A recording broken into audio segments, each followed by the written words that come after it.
Hey guys, welcome back. Obviously, I'm wearing my Tigers jersey, which means they won the Wild Card Series against Houston.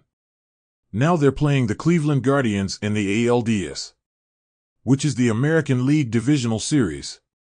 I didn't know that for a while, which is just embarrassing. Oh, well that's embarrassing. Baseball is very nuanced and can be kind of boring. But the nitty-gritty nuances can be fun. Hitting and pitching are literally art forms, so maybe next season I'll get into that. I don't think I should do a deep dive on baseball during the fall, you know? Okay, we're going to talk about football now, starting with my fantasy teams, of course. As always, you can skip to this point if you don't care about my fantasy teams. I have to start by mentioning my cousin, Matt, this past week. This is him, but I'm protecting his daughter's identity because she obviously can't consent to being in my video. Fun fact, I actually bought him this Cam Newton jersey. We've been playing fantasy football together for over a decade, and it's kind of become a joke about how much I just crush him every year. Stop! He's already dead! I've taken to calling it the Matt Kittle curse. This year actually ended up being quite competitive. There were multiple lead changes, and it's just so fun to be involved in that type of slugfest. It started Thursday night, like every other week in the NFL. I was starting Darnell Mooney in that game, and he decided to fuck around and put up 30 points. Then on Sunday there was the Baltimore and Cincinnati game. I have King Henry.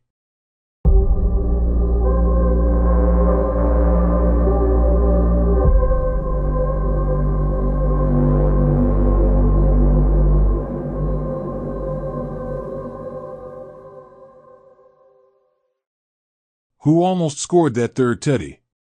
And I had Ja'Marr Chase in that game. 3-point game, 9 to play. It's Burrow quickly outside. Chase looking for blocks from his tight end. He gets 2 of them, and he's off to the races. It's a foot race. Working against Stevens. Ja'Marr Chase, touchdown!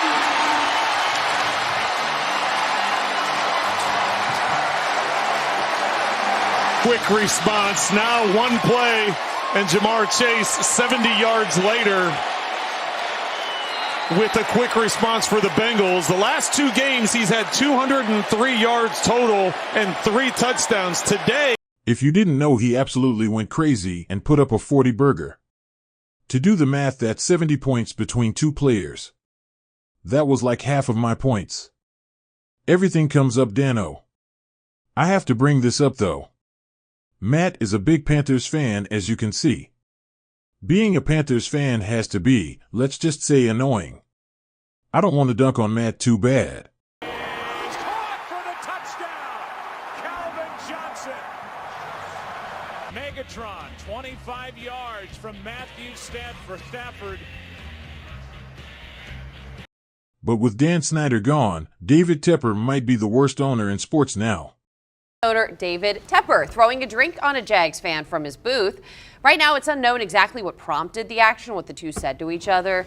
Maybe he was mad at the Panthers' offense. The person who took the video said the Jags security, though, did ask them for that video.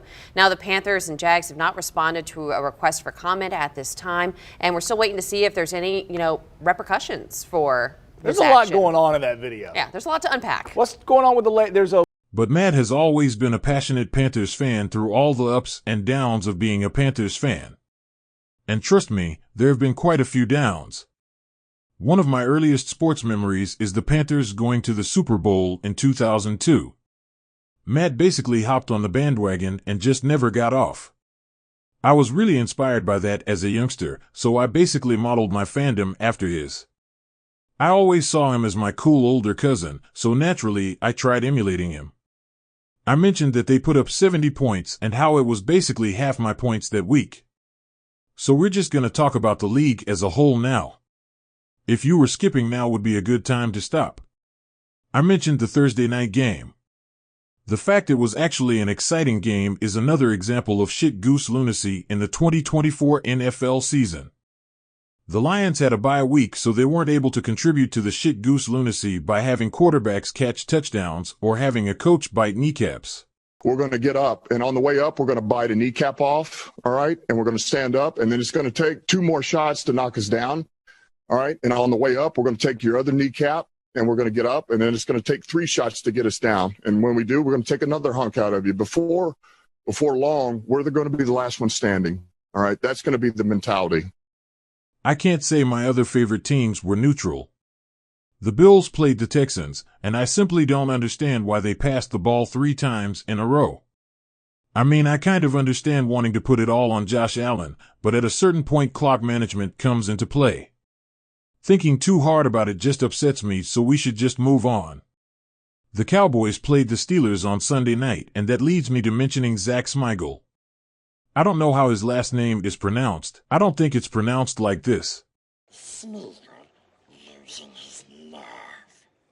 No, not. Never. Smigel hates nasty hobbitses. Smigel wants to see them dead. And we will. Smigel did it once. I also don't know if he prefers Zach or Zachary. But yeah, the Cowboys obviously won.